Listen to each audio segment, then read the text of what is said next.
Connect. Community. Experience.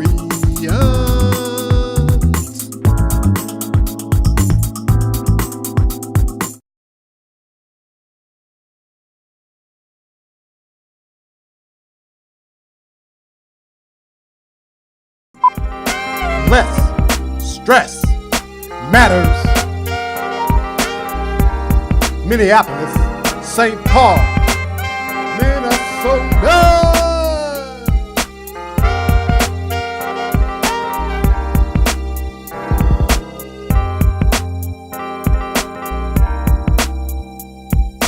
Just as the sun rises and you open your eyes and smile, let the day begin with less stress from you and I. The joy of life is free. Come with me to your place of serenity and all that love is to be happy. As the droplets of water fall to the wayside, know that joy of life is meant for you and me.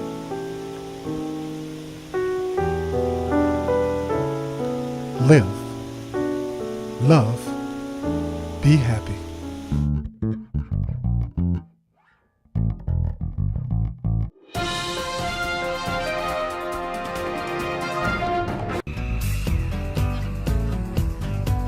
Born in Boston.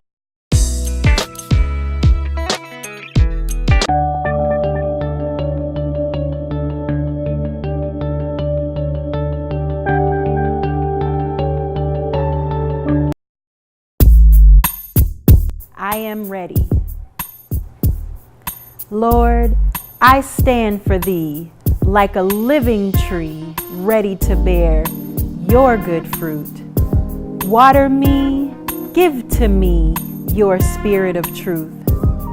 Lord, create in me a clean heart so that others can see Your greatest mercies are still being performed every day, relentlessly. Lord, let me lean my tree stretching to Your sunlight, keeping me warm and whole each and every night. Bless me, O Lord, and keep me in Your will, for when I am weak, please, O God, keep me still. In Boston, Mass, where it all started. Don't let these niggas confuse you when they talk about hip hop, when they talk about New York, and they talk about all this shit. Then when they talk about down south or what's popping or all this panda shit, where did it all start? It started here, Boston, Mass. You know what I'm saying? The Boston Tea Party, when we invaded the governor's mansion, and that's what caused the Revolutionary War, and that's why you call us Americans. Because you can see the whole of the downtown, all of the historic area right below you. Communities out here for black people. Oh, there's Dorchester, Mattapan, where you're at now, Mattapan. Then there's Dorchester, Cotton Square area. Then there's Roxbury, Grove Hall, and the Martin Luther King Boulevard, Washington Park. You know what I'm saying? Orchard Park, all that type of stuff over in Roxbury. Then you got the South End, but a lot of us don't hang out here in the South End. Well, you know, y'all should know, like, Boston's a historic city when it comes down to black folks, you know what I'm saying? We used to set the precedents, you know what I'm saying? Whatever you all see now in y'all city, it might have originated right here in Boston. Boston is very much a city that moves with the times, and if you've not been here for a while, you'll certainly notice some changes. Niggas from Humboldt all fucking around. Humboldt back in the day was mobbing.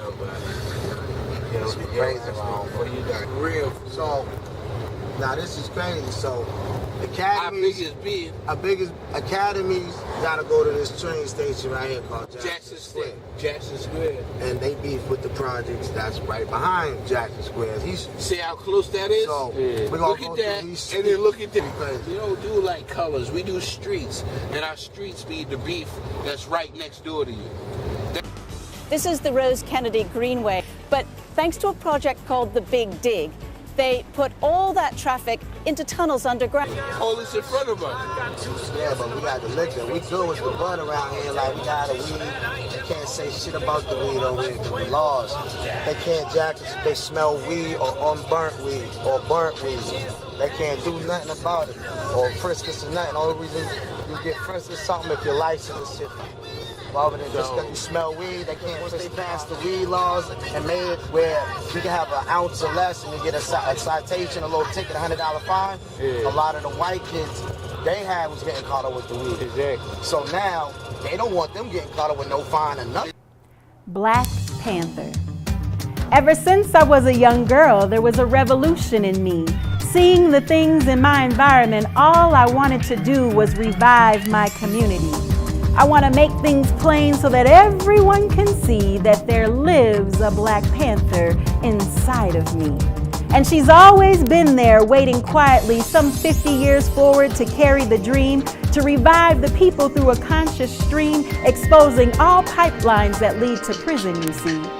Creating the conditions to take off and lead, creating other leaders through self-sufficiency. Black history means everything to me. It is the origin and the how we undo the atrocities. After slavery, Jim Crow, segregated cities, the ghetto, doors of opportunity closed. So let's open the window. You want the recipe? Well, here it go. Simply stop participating in capitalistic materialism. Oppressing your own people won't give you a pardon. Excuse me for my self-determination to raise the Negro nation, restore the dream through Garvey's red, black, and green. Right fist in the air for raising good daughters. Right fist in the air for black sons who were martyred. Ashe to all those who have gone on before us, and peace to all the brothers locked down but not far from us. Freedom and liberation from all oppressors, black, white, and bold, that will sell their soul for a pot of gold, and to have you hooked on cocaine and heroin. Oh, it's getting hot in here. Somebody better turn the air on. Drop the beat so that I can speak, because there lives a Black Panther inside of me. Like every Saturday night on the weekend, and then when I wake up on Sunday morning, they had the area taped off. You see a whole bunch of people congregating and they start getting loud and pushy and aggressive movements, you go the other way, or you watch from a distance, because you never know what's going to happen next. Dorchester, Roxbury, and Mattapan are home to some of Boston's most dangerous streets. Blue Hill Avenue is Boston's bloodiest street, with 19 murders in the last decade and only 5 arrests. Another hotspot is a group of streets known as H Block in Roxbury. Residents say crime is partially a cultural issue. The culture's changed. Like, it's cool to shoot somebody. How many fights are recorded and everybody's like, oh, that's something to think. But when somebody graduates, you don't get no comments, you don't see nothing. Cops show up, they're around. Like, it's usually when after something happened. They want to do their job, they want to catch people, and then they want to not be looked at as an enemy. But when Okay, so before I hit the streets, I'm gonna go to Black Friday on Broadway, which is happening yesterday evening from 4 to like 8 p.m. and then again today from like 12 to 4 or something like that. So I'm gonna go down there because I got a little bit of stock and stuff and I'm gonna do. So it'll be a good time. And I thought before I'd roll out these poems to you before I hit the streets. This is your 100 Days of Poetry in Minneapolis, Minnesota. Number 57 is titled For You or Me.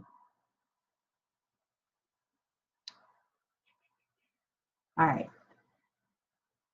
I don't know who I'm going for, or maybe I'm going for myself. All I know is when I get there, I'm gonna redistribute the wealth. Maybe I've broke some hearts and maybe I've hurt some feelings when it was never intentional, but when it was and what I did is a whole nother issue. I made mistakes to gain wisdom, some conscious and some not. The ones I chose to break a second time, it is because there was more that I need to figure out.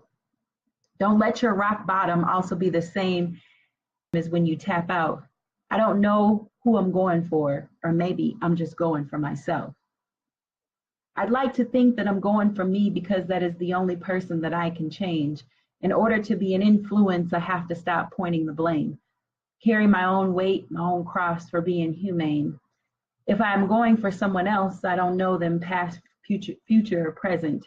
Do they know or need to know that I am going for them? And generating those two questions, I'm confused and bothered. So I'm going to go with the belief that I'm going for me, with the hopes that someone will come after.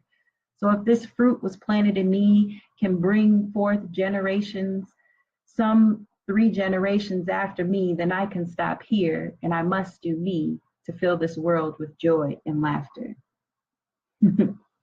That one is number 57 for you or me. As a poetry, you can also find all of these poems on my website at missmarlenesoffice.com. There is a vlog and a blog of the poetry and some of the projects that I have worked on. So enjoy, and I'll see you guys later this evening. Reverend Ernest Green lives near Harvard Street in Mattapan. It's had 7 murders in the last decade, but he said things are turning around. I done seen stuff in this neighborhood, partying all night, drinking, loud talking, and from drug houses, rooming houses, to families living in the house, and that's a blessing. Is expanding. Boston Mayor Marty Walsh is supporting them. The experiences that our kids have in our schools shouldn't be racism. The district is now investigating. Boston Latin is the oldest public school in the country, considered a top feeder school for the Ivy League, with a long list of prestigious graduates. 22 years ago, roughly 23% of the student body was black. Today, African American students make up less than 9%. Failing my test right now because I'm not dead yet. You see, this is a process. And while a minute I will confess and contest that God is the best, He's got me running races I ain't even run yet. Got Queen on the Poet tatted on my chest, and I'm just getting started. People upset. But ain't that the truth in the test? That once you remove yourself from the world, you make people upset. But who can live and not see death? That's why every knee shall bow and every tongue shall confess. Woo! I'm still in it right now. Every day is my test. Deciding to be happy when I'd rather be upset. I'm getting weary, but I'm not giving up yet. Finding the right balance between rest and reset.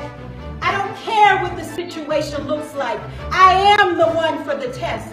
Standing with the king, I am the queen at the throne. And the only way to get there is to just come home. Finding peace from my heart, I find rest from my soul. I'm giving up the fight because surrender's what he's on. Don't be like me because you gotta get your own.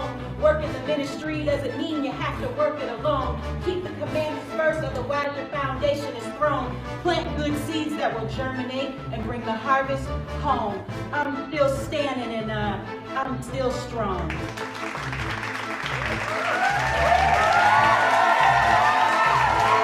According to the Poetry Foundation, spoken word is intended for performance. Characterized by rhyme, repetition, improvisation, and wordplay, spoken word poems frequently refer to issues of social justice, politics, race, and community.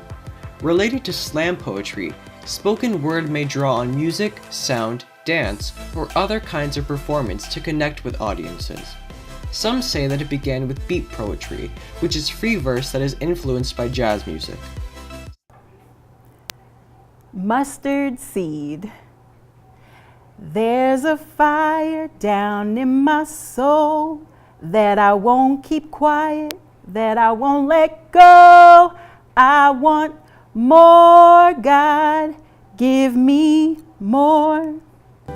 A mustard seed is about 1 to 2 milliliters in diameter, and the Lord said repeatedly, "This is all you need." He also gave us an altar to lay down our burdens down by the riverside as an opportunity for us to experience the relief of the grief, the pain, despair, sorrow, the drain of our energy. And like God is all-seeing and all-knowing, He knew and put in place a space for us to still come breaking through. Isn't God amazing? I know that I need just a little more Jesus.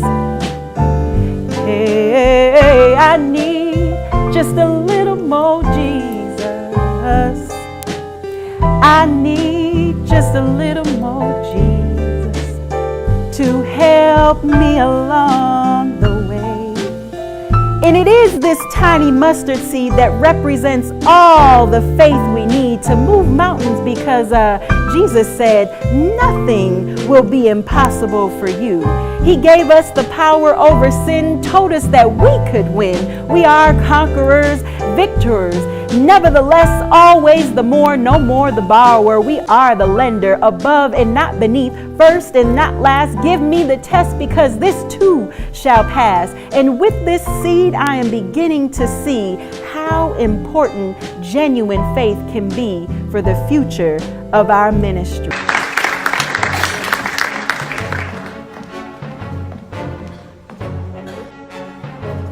Everyday reality.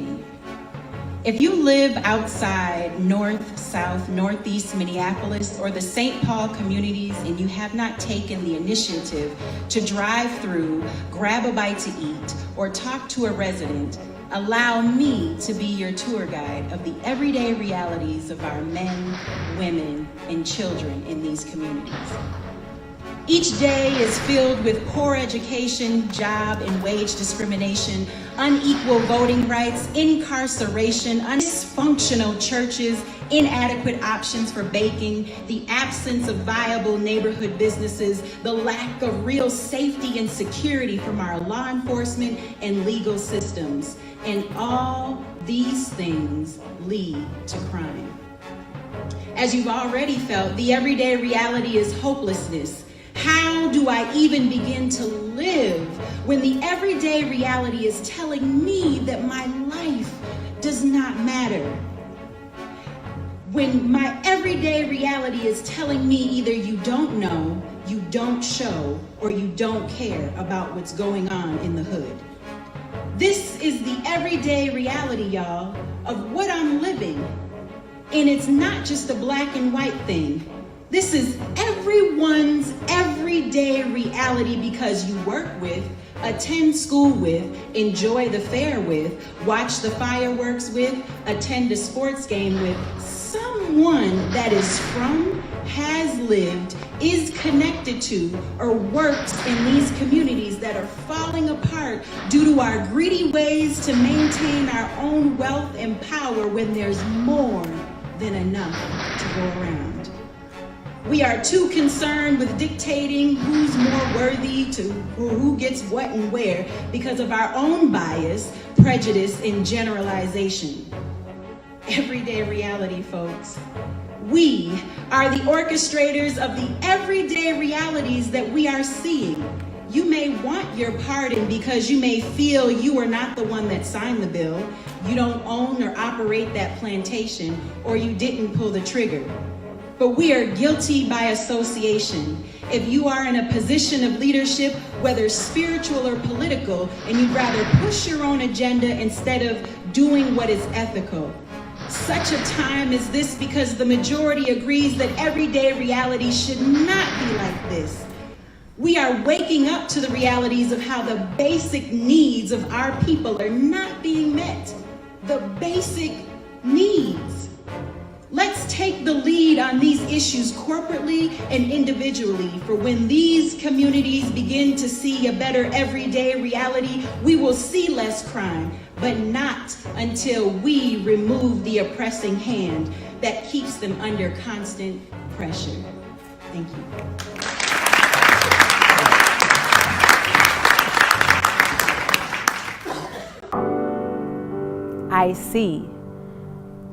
I see a world of destruction, confusion, and lusting, the flesh wanting something and the heart gaining nothing.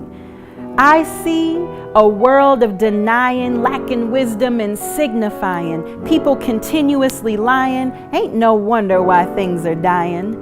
Where is the truth in you?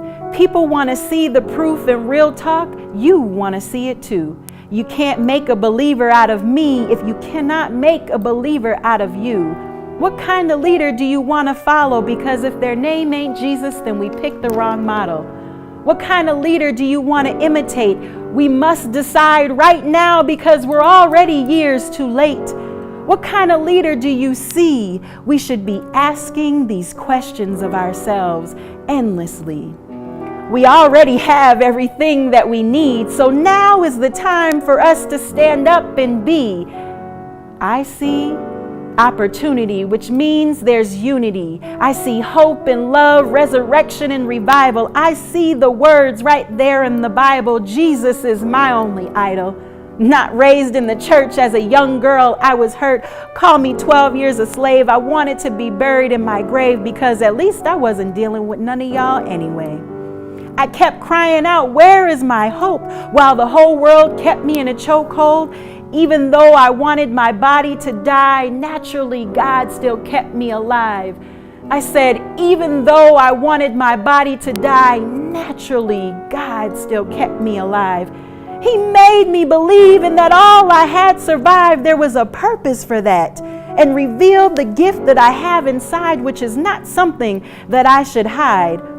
I see a world, a nation, a state, a city, a community, which there is less dysfunction and more LOVE. You see, these systems didn't build themselves. They are constructed by us wanting our own power and wealth. Then they are continuously given life by those that don't speak up and the others that want the same life. We don't have to continue doing any of this. I see real leaders doing real leadership and in their leadership ending all of this. But I also see that we have to make believers of ourselves first in order to convince others to believe. I see this happening across the globe because the Lord said with God, nothing is impossible. You are so beautiful to me. Can't you see? Everything I hope for, you are everything I need. You are so beautiful to me. Heavy is the head that wears the crown. I will never let them bury my little boy in the ground. I really don't care if I'm on the other side of town. I put my life on the line to lay it all down. Beautiful is who you are and more than skin deep. Got that Africano blood flowing through your veins, pumping up that heartbeat. I'm hoping that one day you can see what I can see because you are a man, not a boy, or someone's property. You are a man in everything that a man could be, so stand tall on your feet unapologetically. No need to wipe your tears or have fears when you're with me, for I'll walk the same mile in your shoes just to gain empathy. I love it when you smile, your whole being beams beauty, in a world where all we see is calamity. Look in the mirror and see for yourself all that you can be. Don't be ashamed, no need to hide what you are experiencing. Tell the people what life is like for you to really live the dream, cause y'all got too many people out here scribing your stories. They say what it means to live black like me, and thus you must speak your own words and show us your beauty. You are everything that I hope for, beyond my wildest dreams. You are the kryptonite to what this world needs. Your presence demands change in a dysfunctional country. Your presence demands change to our policies. Those that have gone on before you did not dine in vain, you see. You are equipped for this life. You are like Martin, you are the dream. Without you, there is no humanity. Your presence demands justice, so show us your beauty. Give life your best even when you are staring at the beast, for it is in those times your character will increase. This lesson may not be for today or tomorrow, but one day I hope that you will see just how much your presence in this life brings beauty. You are so beautiful to me. Can't you see?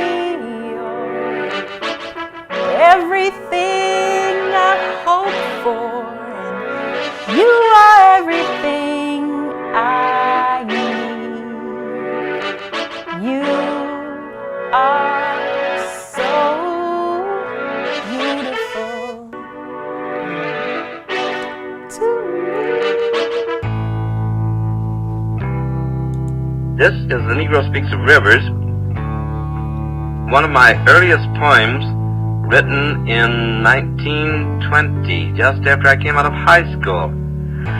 The way this poem came to be written was that I was going to Mexico to visit my father, who lived in Mexico City, and on the train going across the Mississippi River, just outside St. Louis, I looked out the window and I saw this great muddy river flowing down toward the heart of the South, and I began to think about what this river had meant to the Negro people.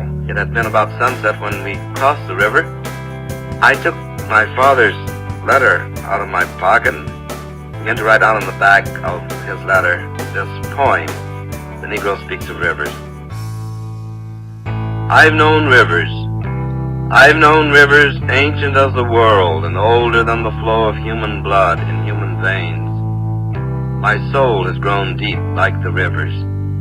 I bathed in the Euphrates when dawns were young. I built my hut near the Congo and it lulled me to sleep. I looked upon the Nile and raised the pyramids above it. I heard the singing of the Mississippi when Abe Lincoln went down to New Orleans, and I've seen its muddy bosom turn all golden in the sunset. I've known rivers, ancient, dusky rivers. My soul has grown deep like the rivers.